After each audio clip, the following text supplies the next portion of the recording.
What's up, everybody? We're back again. It's episode 36 of the Dad Bod Golf Pod. We got Kyle, Nate, Ben back again, and a special guest, former Auburn Tigers associate head coach, Corey Maggard. What's up, Corey?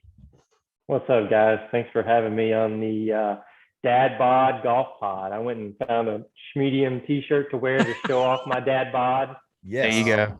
As we record this one today. That is awesome, man. Well, we appreciate you taking time out to join us. We interviewed one of your players recently and thought that you would be another a great guest and to teach guys like us who are just we just play golf. We don't know a whole lot of we're not super in the golf industry. We don't know a whole lot of the inner workings of how all this stuff works. And it's fun to have guys like you come on and just kind of learn us a few things, so to speak. Add some legitimacy to our yes, to our show. Absolutely. Well, that's part of it, guys. I think if you knew a little bit more, maybe it wouldn't be as fun out there on the link. So that's the biggest thing. I love that so many people are touched by this game and get out and have a blast with it. And we can have shows like this that draw people in from all walks of life. So appreciate you having me. Absolutely, man. Absolutely. So Corey, tell us about how you kind of got into golf growing up, and then, how you got into, you played college golf, got into coaching, this, that, and the other. Kind of walk us through that journey of how it was for you, kind of getting your feet wet, getting into golf, falling in love with it, and this, that, and the other. And we'll kind of just move through that into where you are today. Yeah, maybe a little bit of a unique story for me, but grew up in Kentucky and played basketball growing up as well as golf. And, sure. I think they kick you out of that state unless you play some basketball growing up. That's just kind of how it is. That's what we've heard. Yeah, and so a little smaller town south of Lexington, and, really just ended up making a connection with the head coach at Transylvania University. I was an okay player, qualified for the state championship every year, was pretty good on local scene. At that time, didn't quite know exactly how many great players were out there across the country and, globally as well. But ended up in Lexington at Transylvania University, played every tournament, was on a great team there. And that's where I think my passion for golf really took off. I was stepping away from kind of playing two sports growing up, playing even more sports than that when I was even younger. But then, so right after graduation, got into a facility there in Lexington where we had 7 PGA pros teaching, just a big facility, had a great chance to learn from a lot of people. It was 2008, so the golf fitness world was taking off because everybody saw what Tiger was doing, what he did in the gym. So I helped kind of start a golf fitness program there. I'm doing some lessons. I've got junior clinics. I've got ladies clinics. I've got all this stuff going on. Just trying to be a sponge and learn as much as I can. And that's where it kind of made some sense with everything I was doing, to kind of take that into coaching, because you need to kind of have a little bit of expertise in a lot of different areas to help these players. So, I was fortunate at 24 years old. I was hired to be the head coach at Guilford College in Greensboro, North Carolina. I'd played against Guilford. They had won some national championships at the Division III level. Nice program, great history there. I go and visit, and facilities for that level were great, and they're very supportive of golf. They wanted that rich history to be carried on forward. So I get the head job at 24, so I'm paying $10 extra a day for a rental car because I'm not yet 25 as I'm traveling with the team. But it was good. It was, I had some guys that were seniors that were pretty close to me in age. So that's an interesting dynamic to be calling the shots when it's basically like one of your buddies there. So, but had a great run in Greensboro, had National Player of the Year, got won the Nicholas Award. So went up to Muirfield and had the ceremony with Jack, and that was a lot of fun. And my last year there, had the Phil Mickelson Award winner for Division III, which is the top freshman of the year. And each summer, I was fortunate to cross paths with the Wake Forest staff. and work the golf camps. So Wow. you know, we had some kids that would fly into Greensboro. I'd pick them up, take them over to camp. Jerry Haas, and then at that time Dan Walters was the assistant. So fast forward a little bit, head coach at Auburn, Nick Kleiner, alma mater is Wake Forest. So Evan Osteen is his assistant that came with him from UCF. He takes the job, ironically, with TITLEIST.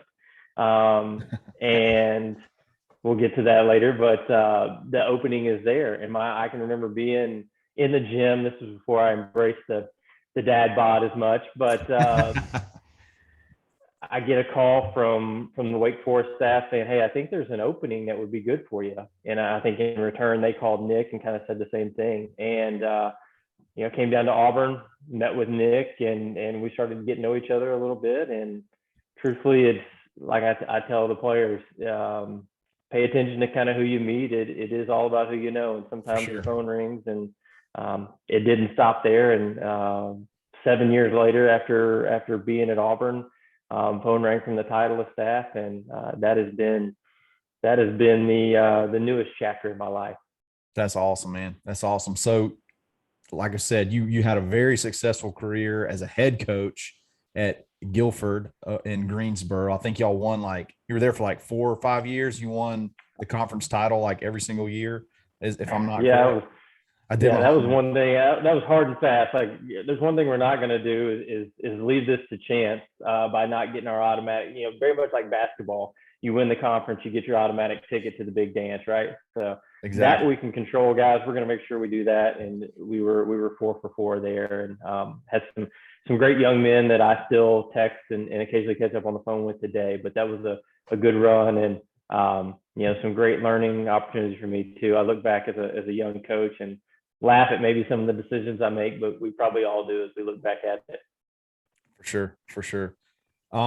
I think one of the things that we really wanted to dive into is, and especially after speaking with Jovan, is recruiting, and how that has evolved. And if you have any recruiting stories, like how you go about finding kids, like how do you find a kid from South Africa to come over and break the scoring record at Auburn? Like, how do you find kids like this? And just kind of walk us through that, because Auburn, you know, being in Auburn, football's big. We follow football recruiting. Well, you guys recruit too. So we want to know kind of how that whole process works. And if you could touch on the difference between recruiting for a D3 school in North Carolina at Guilford, and how, I don't know if it is different than like an SEC school, you know, where just the different approaches that you took as a 24-year-old head coach in a D3 school versus a SEC school down in the South. Yeah, absolutely. Going back to when I first started as a head coach in Guilford was great, and I'd be out there, and I think the biggest thing was selling. You got to realize what is the product, what is it that you have to offer, and you know, I was constantly looking at players. We kind of looked at a little bit as Division I syndrome at that time, and guys, they were just determined to go Division I one way or the other, and really trying to have them understand they may be going to a team as maybe a walk-on or something that had 12 players, and just having them realistically look at, are you going to play a lot there, or you can come here and play for me and play for us, and we have a chance to win a national championship. It may not be a Division I national championship, but we are going to have a postseason every year. You can guarantee it, versus maybe some of the schools they're looking at. So that was always a challenge for me. I stayed a little bit more local. Most of those players wanted a decent driving radius to get home, wasn't able to go nationally. The brand wasn't there nationally to go all over. But I had some players that bought into the team, and hey, I want to win a championship regardless of where it's at. And that was really kind of the approach we took. And I think just the relationship I was able to build with some of those players was one of the key things to sell. Now you go to Auburn, you can recruit anywhere and anywhere you want to go. And, you know, before, you were just kind of hoping, you know, at that time when I was in North Carolina at Guilford, you were just kind of hoping maybe the Charlottes of the world or East Carolinas didn't walk onto the scene and take your player. Well, now at Auburn, there's nobody that walks on the scene that you don't feel like you can't go toe to toe with and get a player to come there. So it unlocks all the doors, all the gates. Go after who you want to go after, and you end up, players like Yvonne Rabula, we've had some great ones at Auburn, but he's got to be right up there near the top of all-time players. We've had players that are in the top 5. I know we get into the football and there's so many more rankings and stars and all this. We've had some real 5 stars, some McDonald's All-Americans on the golf side, and that's just what you're able to do at Auburn. You're able to go get those guys, whether they're in South Florida, whether they're even on the West Coast. Nick's got some commitments from all over, so and some guys on the team. So it was a lot of fun. It was competitive. I mean, these are players that have their choice to go anywhere they want to go. But again, it comes down to having a relationship with them, making sure that they know you're going to be there with them for 4 years. I think that was the biggest thing that got me into coaching from the beginning. Was these guys at 17 to 22 years old, they're trying to figure out who they are. Like they act cool, they act tough, but deep down, like they don't know who they are, what exactly they stand for yet. So you just get a chance as a coach to just try to be a good example every day. Just try to do the right things, be there for them. You don't always get the X's and O's right, but I think that at the end of it, they're grateful to have somebody to just look up to. Even if you don't think they're watching you, they really are. So, right. That was the same thing we carried over to Auburn. Just understanding those guys were going to get better at golf. But as you guys sat down with Yvonne Rabula, I mean, what a great young man. And I just, if we only added just a small percentage to his character there, hopefully we did, just by being good examples over his, 5 years at Auburn. So Right. what were Kind some of- of the? I'm sorry. Go ahead, Ben. It seems almost overwhelming when you unlock the entire country plus internationals, right? I mean, Jovan was in South Africa. What kind of tools? I mean, I know there's rankings available, just like there is in football. But I mean, if you want to start going after guys in California, Arizona, South Africa, what are the tools that you guys are using? Just because you basically, like you said, you have access to every high school golfer in America. How do you locate them? That seems so. It seems overwhelming.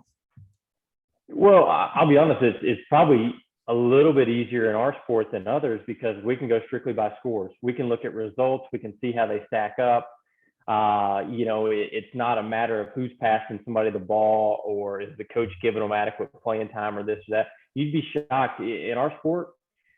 A lot of times we don't even, it takes us a while to come up with which high school they're even at because, or we may not know off the top of our head, because they play so much individually in the summers kind of on their own name that really we don't have to go through the schools as much. We can kind of go directly to them. We see, we have a lot of ranking systems. We see that they're the second best player in the state or they're the 13th best player in the entire country in their class.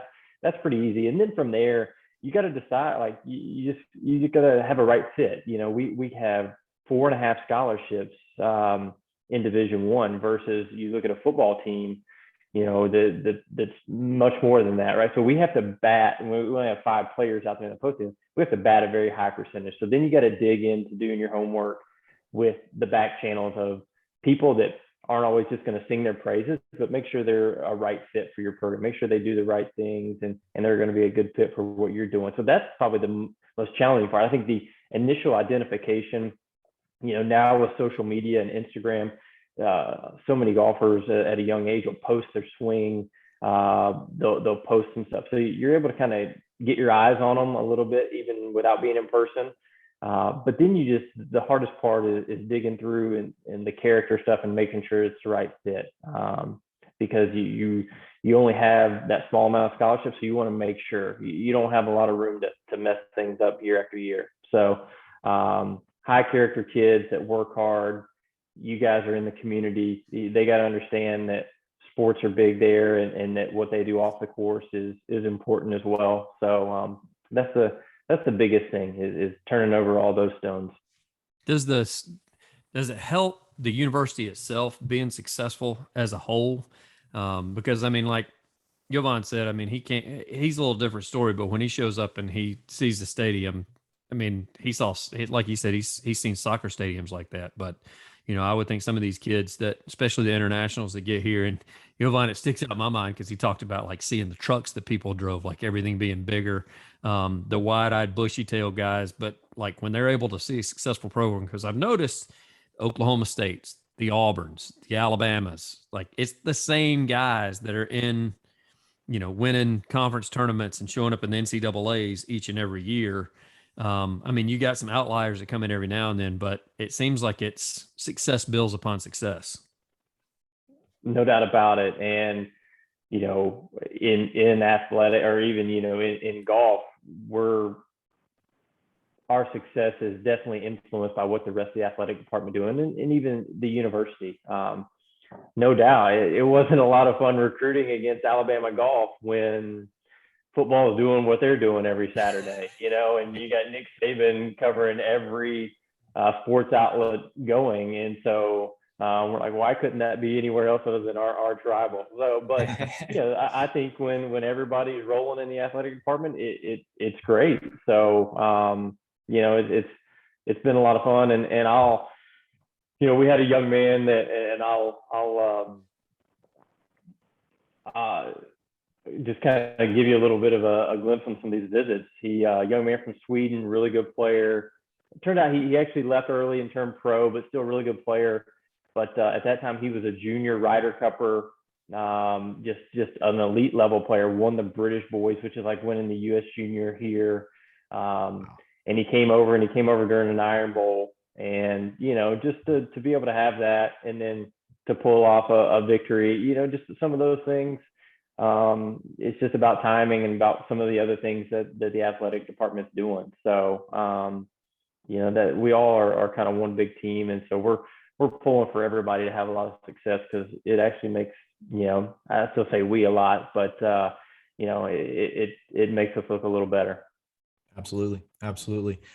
So while you're at Auburn, I know you guys, I've always wanted to know this. So you guys play crazy courses all the time, like awesome courses. When you're there for like, when you get there early and do your practice stuff, do you ever get to play much? Did you ever get to play much with the guys, or is it mostly just, you kind of just have to sit and watch and just like, oh, wish I could get out there, do you get to play? Do you ever get to play much with the guys? That's a good question, and that's something that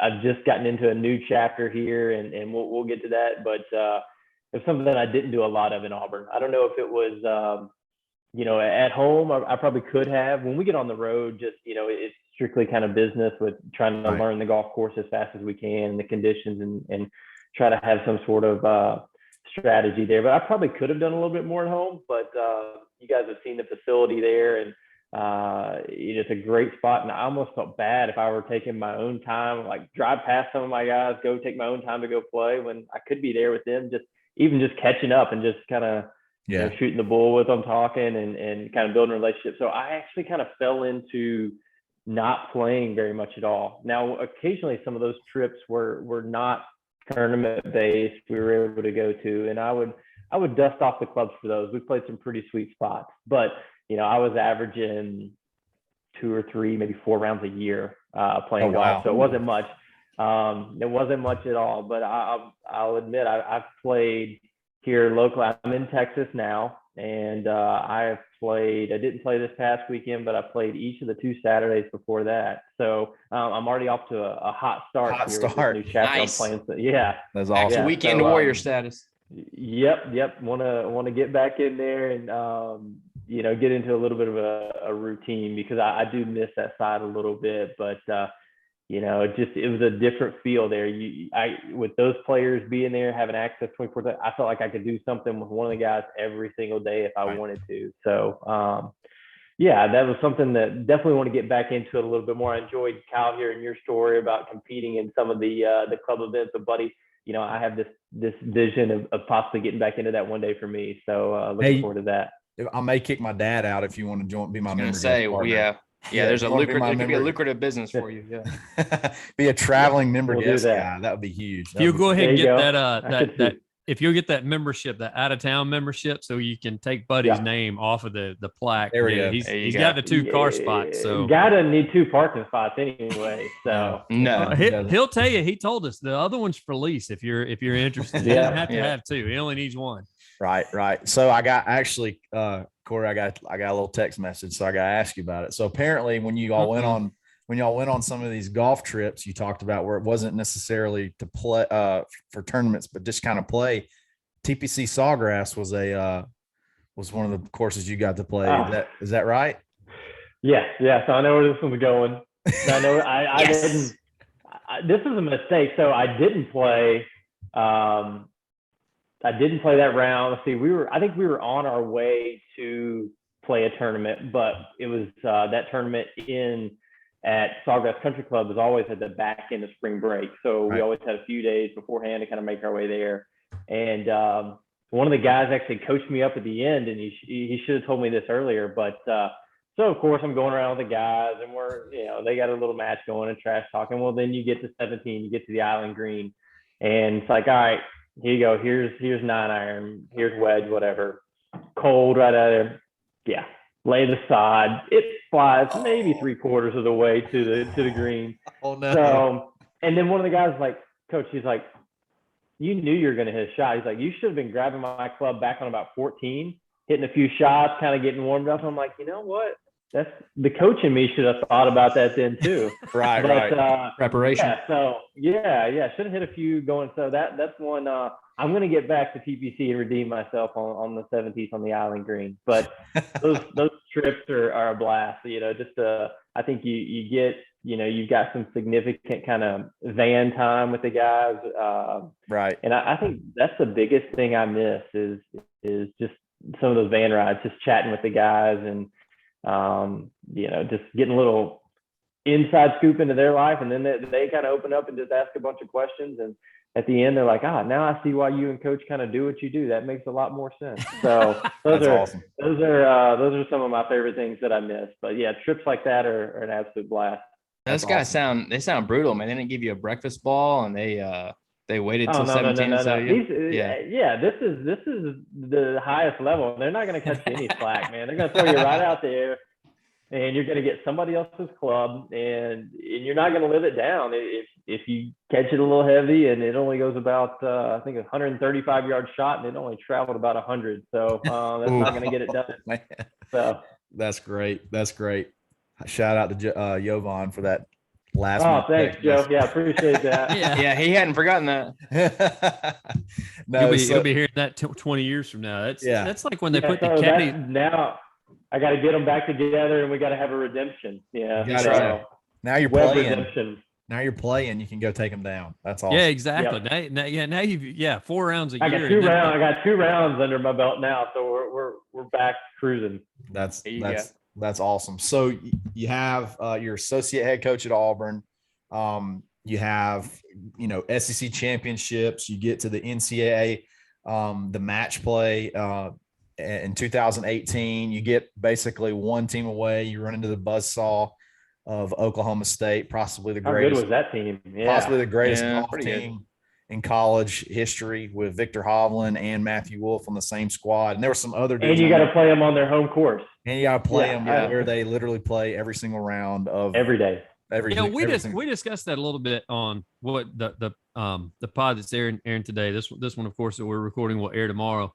How did they draw that? How unfair is that all of you guys have to go to Stillwater and play there? I mean, it'd be nice if like Auburn got a chance to play host every year to the to the finals at the AU club, or it just doesn't seem fair. Like it lucked out that time.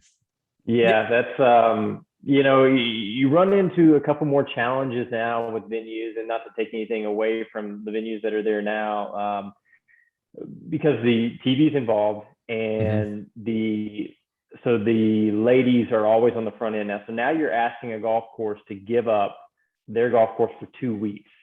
Before we went to television, the women would play a location, the men would play another. So you could have 2 locations that were each only given their course up for a week from their members or whatever. Now you're asking them for 2. The Rivieras of the world, that is a very hard ask. For sure. So Karsten Creek is, that is a university course, but one of the best ones out there. Of course, strong history, especially on the men's side, but even on the women's side. So they were eager to step up to the plate, offer that course for 2 weeks, make sure it was in championship condition, which it was, no doubt. It was able to separate the teams. It's just when you play a group like that on that golf course and they can just push it in match play, you just feel like you slowly get suffocated. I mean, the equivalent let's go to the AU club and imagine being on number 5 and our guys just turn driver over and hit it over the left side of the creek every day. And you think you're making the smart play, and we're up there with a wedge, and then you're back there with a 6-iron every day. That's hard to, that happens almost hole after hole after hole at Karsten Creek because they're so comfortable with all the lines out there that it's hard to beat a team like that in match play. And for us to get 2 of the points and only need 1 more, I was super proud of that group. That was a pretty gutsy effort. I think it was one of the best college teams of all time. Only team to get a point. What Devon was saying. I think I know the next day they swept Alabama 5-0, and just a buzzsaw of a team. And then the day previously, we took out Oklahoma that morning. And I don't recall exactly who they played, but I don't recall them getting a point either. But rightfully so. That team was loaded. Even some of the guys that are on that team that haven't won on tour yet, I wouldn't be surprised to see them win. And then you throw them on their home course. It's tough. A tough draw. Absolutely. Yep. That's just tough luck, man. We did the on the previous pod we did because of it being the finals and the final 30. 1 in, 1 out. And that's what I told the guys is Hovland, because of them cheating and playing at their home course and winning the national title. He was my 1 out. So he got kicked out just for being Oklahoma State Cowboy. So that sucks for him. I hate it for him. That's the whole reason you get kicked out. We'll slowly get him back. Yeah. That's right. I'm sure he's real affected by that today. It hurts. While he's teeing it up. If you're a 1 out on the Dadbod golf pod, that cuts deep. That's right. Yep. So we go through. You win championships at Auburn, and then hold on before you get to that, Kyle. We got to get him to walk us through beating Alabama in the SECs on a walk-off putt. That's the first time since it's been televised. First time I've ever seen that ever.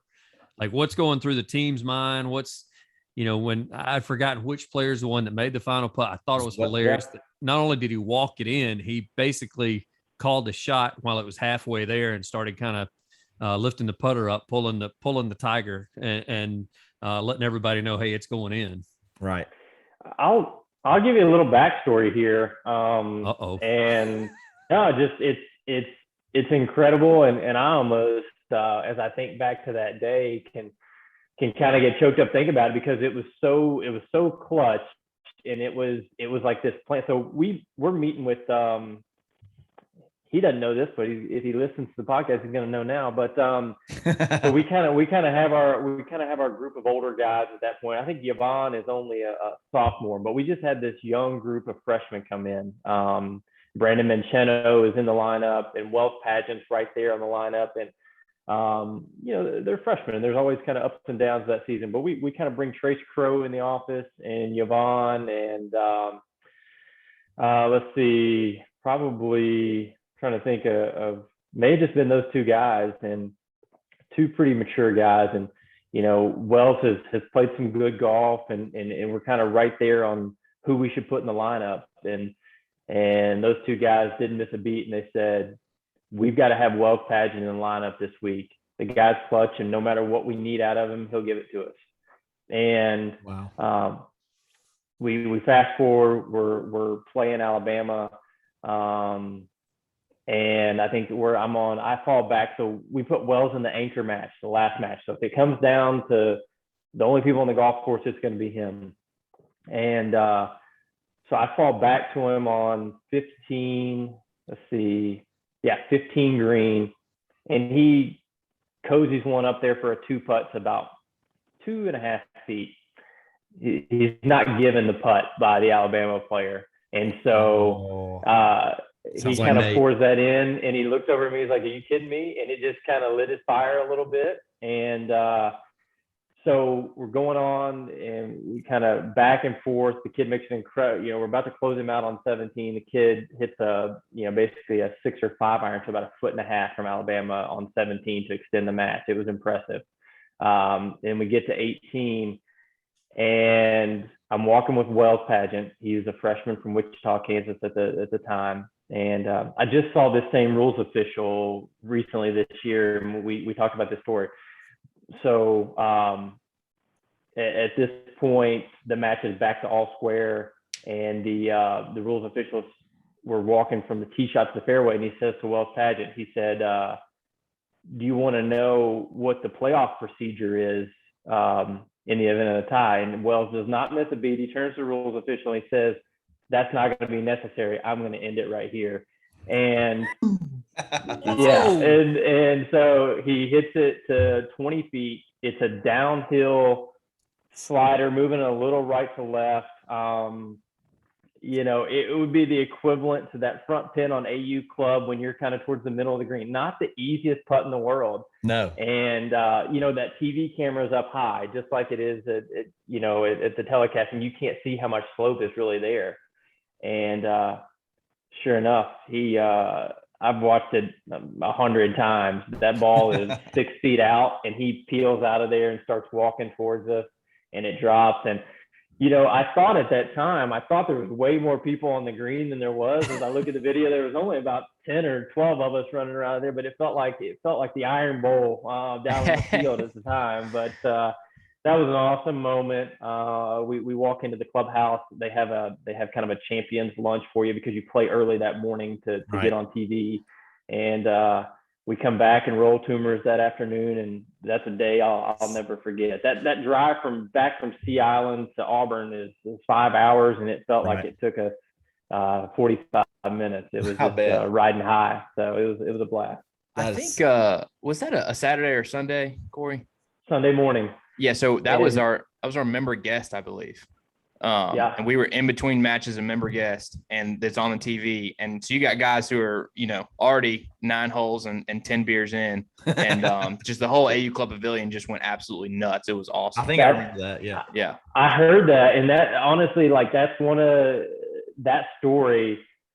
Jimmy and Brooks, I think, were telling us, everybody ended up in the pavilion watching and just erupting. And that's a proud moment for me that the golf team could have that impact on the community and kind of give them some excitement on a middle of the Sunday. So really cool moment. That's what being in Auburn is. That's what makes it great.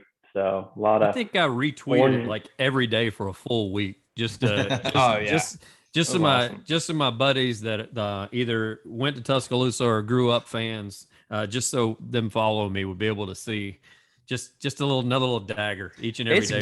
It's golf's equivalent of the kick six. I mean, it is just an absolute dagger, just right in the heart. It was pretty intense. Yeah, that was awesome. So, which makes it even better, by the way, that on the way down that he tells the official, there's no need. Nobody knows that story. Yeah, he said, "Don't even waste your breath. It's not needed. I'm going to end it right here." That's epic. That is awesome. I'm a big Wells Pageant fan right now. Yeah, big Wells Pageant guy. So you win championships at Auburn, and then Mama, which it has to be called Mama, is the mother of all golf brands, comes calling. And tell us about how that started, and what you're doing now for Titleist, or whatever the parent company is called. I think it's called Is it Acushnet? Yep. Is that correct? Acushnet, yep. Are we saying that correctly? Because we were saying it before you came on. Okay. We tried to do a little Acushnet. Yeah. Acushnet, Massachusetts is the home of where the company was founded. And so, we've got a few different brands, but I'm pretty much strictly in the Titleist sector. Obviously we deal a little bit with FootJoy on some of the clothing and the footwear, but and then we have a couple other little areas that do belts, and we do some outerwear that's a little different, but mostly my world is the Titleist golf clubs, which overlaps a little bit with the golf ball. So, but it's a great company that's been really supportive of what we did at Auburn. We had a lot of players that were in Titleist equipment, and just the people. They have guys like myself now that would come by campus and just make sure our guys were fit how they needed to be, make sure everything was, because as these players are getting stronger, they're in the gym, they're working with their swing instructors, they're working with Nick and myself, they're making improvements, getting more efficient. With that, your clubs change a little bit. So having the Titleist, what we're called is the next generation team, because we basically service that next generation of tour players. And those guys would come by and just make sure our guys were up to speed on any tweaks we needed to make, and make sure their equipment was at least set up for them to succeed at the highest level. And so I ended up with a pretty good relationship with those guys. And, I got sitting on the couch. This is kind of like it, as we go back to the coming to Auburn story, my phone rings, and, you get those calls. Sometimes you have the contact in your phone, but it's just not one that rings that often. And so, they need something, and sitting on the couch, and sure enough, they say, hey, I just wanted to have a conversation with you, maybe grab dinner and talk about an opportunity. And I went and listened and chewed on it for a while. And part of it would be coming to Dallas, Texas, and really kind of looking after a lot of the players in this radius. It's a lot of the Big 12 schools, which soon to be some SEC schools. But that golf conference will be unbelievable after that. But still, being in Dallas, one of the main things is you can get East Coast, West Coast pretty quickly by being here in the middle. So travel quite a bit. We've got guys on our team that are two guys that are out in San Diego at TPI and Oceanside. One of our head guys is in Scottsdale. I'm here in Dallas. The guy that's in Dallas now with me is getting ready to relocate to Jupiter, Florida, which is what kind of caused the opening here. Then we have a guy in Atlanta and a guy in Pinehurst. So we've kind of got a lot of the hotbeds around kind of the southern brim covered, because we're trying to get to know these players after they commit to colleges, get to know them, make sure their service from an equipment standpoint fit into our new stuff that can help them play at the highest level, work with them through college, and basically get them in a position where we're ready to hand them off to the guys that we have on the Korn Ferry staff and the PGA Tour staff. So at the same time, some of the guys on our team may, at that time, as they progress with these players, it may be time for them to step into some roles on the Korn Ferry Tour or the PGA Tour as well. So really that's our focus is kind of this elite level player, catching them, just building that relationship, building that rapport, much like you do in coaching and recruiting, going all the way with them through college and making sure that they have smooth transitions all the way and hopefully into pro golf one day. And ultimately our job is to find the next Justin Thomas, Jordan Spieth, and those be guys that have played Titleist their entire life and want to be in Titleist till the end of their career. For sure. Would you say that that's probably Titleist as a whole, that's their biggest marketing push, is like, let's get, and there's a reason I asked, is like, let's get players playing our stuff early. And you guys are really the only ones that I see doing that, because I caddied on the Forum Tour event here in Auburn, and like when you open like the PGA Tour app and it's a Titleist athlete, it's right beside all their scores. It's Titleist. Every one of them are Titleist. So it's like clear, and there's not many other guys that are playing other stuff. Everybody's playing Titleist stuff. So you don't see a whole lot of like Vokey TV commercials or Scotty Cameron TV commercials or things like that. Your main marketing is from like tour guys that are playing it. They're wearing the hats, they're wearing the balls.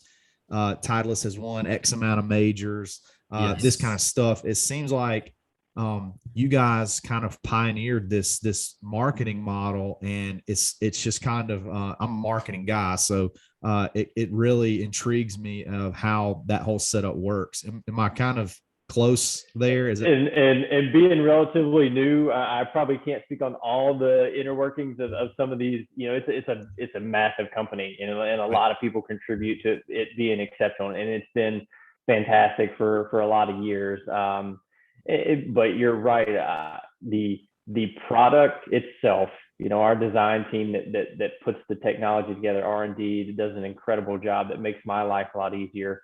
And then the service ourselves, whether that is myself servicing the college players now, or even our local sales reps, just making sure our golf shops throughout the country have what they need. It looks professional.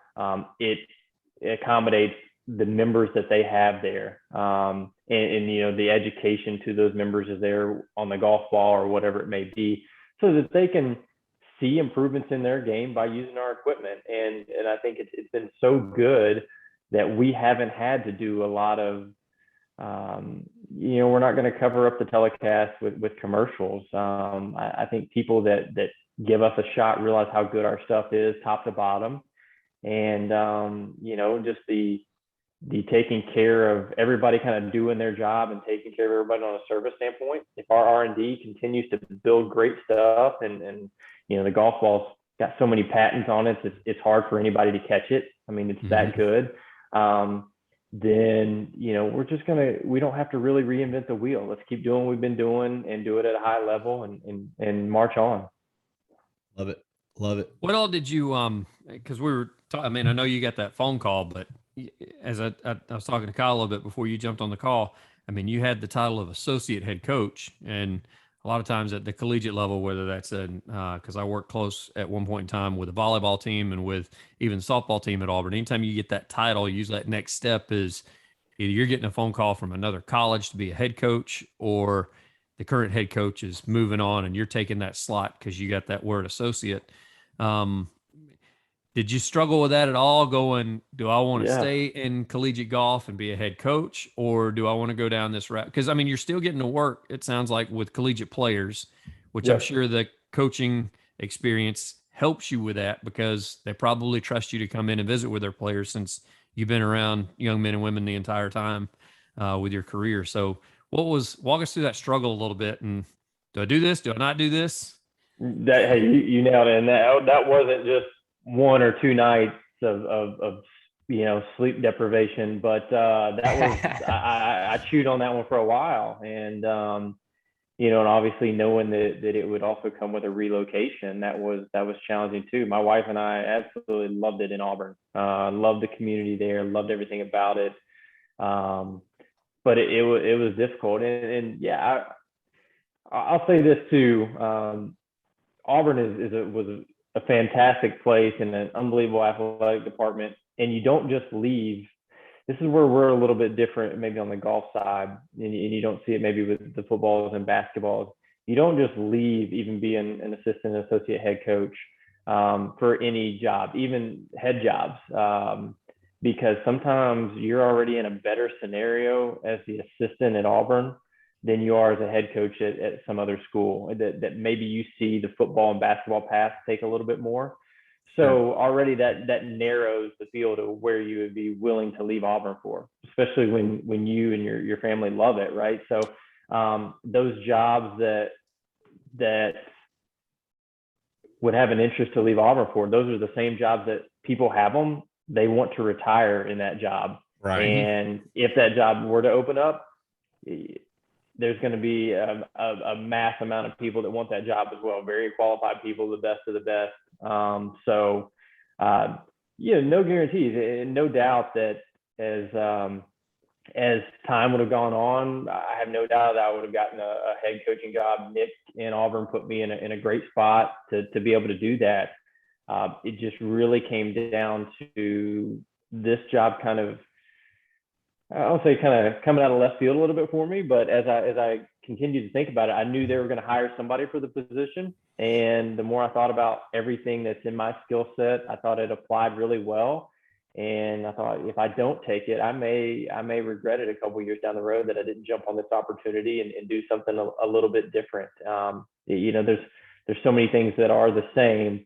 However, you go from where you feel like you're pretty good at what you do to being the new guy. That's a little bit humbling as well. Sure. But I don't have any regrets on it. I miss some of the, like I told you earlier, the van rides and some things. But I'm pleased with how much interaction I still have with the players, and I still text with Yvonne weekly, Grayson Huff, some of those guys that I had a lot of time with. I actually just ran into former player Matt Gilchrist on the range yesterday when I was down visiting with SMU, and gave him a couple big hugs. And so to still have that network, it's those relationships have a lot of value to me, and I'm still able to kind of maintain those in what I'm doing now. Gotcha. You're talking about making a change, this, that, and the other, and you guys have made a living. TITLEIST made a living off of finding that next up and coming tour golfer, and we're hoping that maybe we can look at maybe helping find that next up and coming daily golf podcast sponsor. The only partner. daily Absolutely. podcast out there. Yeah, I think we qualify for the next generation program. I mean, we could be the next generation. we're the next generation podcast crew. Yeah, I'm gonna run with that. I gotta work up the ladder here, but when I find the right opening, I know exactly who to plug in there. Maybe just like somebody did for me along the way. Exactly. I'm for sale, and there's so many butterflies in our stomach right now when you I have said that, Corey. I've told so many people, I was like, we can be bought. Like there's not an issue with that. And we'll make sure Ben wears the hat, sales meeting or not. We'll work on that. Hat, hair. We got to throw that out. Right. You're under contract. Yeah. That's right. So, that's awesome. Corey, dude, thanks so much. Yeah, man. This has been awesome. We really appreciate this. It's pretty much exactly what we're looking for. These kind of stories and learning these types of journeys. That's what we're looking for, and that's what we want to be a part of, and be friends with guys like you, and so you can help educate us along the road and make us better, hopefully. So this has been fun. This is episode 36 of the Dadbod Golf Pod.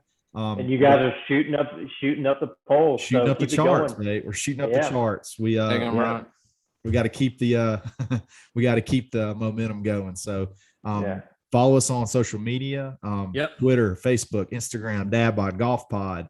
Seen Corey throw a retweet out there every time, a time or two. So subscribe to our YouTube channel. You'll be able to watch this video on YouTube and see Corey's awesome flag. Awesome flag from the Open that he got to go to with. We covered that before we actually started recording. Yeah, I mean, that was a pretty cool experience. What a great week that was, where you're over there, and then and then a little bit later on. Yeah, I went to Carnoustie with Yvonne, and he signed the flag back there. And sick. Just this game just can give you so much. And so for all the listeners out there, I look forward for you to your Saturday game and getting out and having some fun and just continuing to love this game that we all do. So I appreciate you guys having me on, and I love talking shop anytime. So appreciate it. Let's do it again soon, man. Yeah, next time we'll get you on. Now we got you good and loose. We'll get you to throw a couple of people under the bus, and we'll get some real good stories out of you, and see if we can. Since Yovan's throwing you under the bus about throwing 85-yard water balls out there at 17, I'm sure you got some things that you can tattle on him a little bit about next time around. I've got plenty on most of them. So yes. Yes. Whether they know it or not. So I probably know a little bit more than they think I do. But nice.